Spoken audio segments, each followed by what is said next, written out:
Sir ಬರ ಪರಿಹಾರದ ಹಣ ಬಿಡುಗಡೆ ಮಾಡ್ತೀವಿ. ಬರ ಪರಿಹಾರದ ಕೊಟ್ಟಲ್ಲ ಆಯ್ತಲ್ಲ, ಇನ್ನೂ ಉಳಿದಿರೋದನ್ನೆಲ್ಲರೂ ಕೊಟ್ಬಿಡ್ತಾ ಇದ್ದೀವಿ ನಾವೆಲ್ಲರಿಗೂ. ಸರ್ ಸೌತ್ ಇಂಡಿಯಾದಲ್ಲಿ 7 ಜನ ಮಿನಿಸ್ಟರ್ಸ್ ಆಗಿದ್ದಾರೆ, 8 ಜನ ಮಿನಿಸ್ಟರ್ಸ್ ಆಗಿದ್ದಾರೆ. ಅಂದರೆ ಸೌತ್ ಇಂಡಿಯಾದಲ್ಲಿ ಎಕ್ಸ್ಪೆಂಡ್ ಮಾಡೋದಕ್ಕೆ ಏನಾದರೂ ಈ ಥರದ ಒಂದು ಪ್ರಯತ್ನ ಮಾಡ್ತಾರೆ ಸರ್ ಬಿಜೆಪಿನ ಮೋದಿಯವರು? ಏನು ಮಾಡಿದ್ರು ಕೂಡ ಸೌತ್ ಇಂಡಿಯಾದಲ್ಲಿ ಬಿ ಜೆ ಪಿನ ಬೆಂಬಲಿಸಲ್ಲ. ಯಾಕಂತಂದರೆ ಅದು ಆರ್ ಎಸ್ ಎಸ್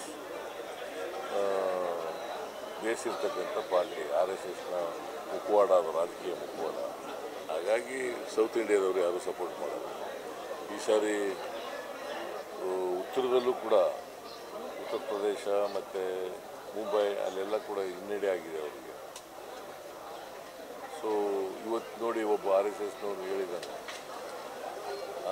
ಅಹಂಕಾರ ಇದ್ದರೆ ಜನ ಅದಕ್ಕೆ ಸರಿಯಾಗಿ ಪಾಠ ಕಲಿಸಿದ್ದಾರೆ. ಹೆಚ್ಚಿನ ವಿಡಿಯೋಗಳಿಗೆ ಪ್ರತಿಧ್ವನಿ ಯೂಟ್ಯೂಬ್ ಚಾನೆಲ್ ಸಬ್ಸ್ಕ್ರೈಬ್ ಮಾಡಿ, ಬೆಲ್ ಐಕಾನ್ ಕ್ಲಿಕ್ ಮಾಡಿ.